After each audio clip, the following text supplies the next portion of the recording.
নেত্রকোনা শহরের একটি কলেজে পড়ার সুবাদে কলমাকান্দা উপজেলার ছেলে মুন্নার সঙ্গে প্রেমের সম্পর্ক গড়ে ওঠে এক তরুণীর। হয় বিয়ের আলাপও।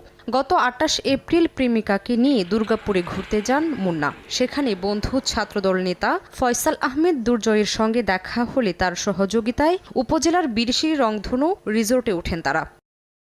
পরদিন ২৯ এপ্রিল বিকেলে মুন্না বাইরে খাবার কিনতে গেলে তরুণী রিসোর্টে একা ছিলেন। এই সুযোগে দুর্জয় বন্ধু মুন্নাকে ছাত্রলীগের ট্যাগ দিয়ে পুলিশে ধরিয়ে দিয়ে তরুণীকে ধর্ষণ করে। পুলিশ মুন্নাকে থানায় নিয়ে গেলে তিনি জানান তার প্রেমিকা রিসোর্টে অপেক্ষায় আছেন। পরে পুলিশ মুন্নার কথার সত্যতা জানতে তাকে সঙ্গে নিয়ে রিসোর্টের ওই কক্ষে গিয়ে তরুণীকে উদ্ধার করে ও ধর্ষণের অভিযোগে দুর্জয়কে আটক করে। এ ঘটনায় রাতে তরুণী নিজেই বাদী হয়ে থানায় মামলা করেন। ওই মামলায় বুধবার দুপুরে অভিযুক্তকে আদালতে সোপর্দ করলে জেলার সিনিয়র জুডিশিয়াল ম্যাজিস্ট্রেট মোহাম্মদ মঞ্জুর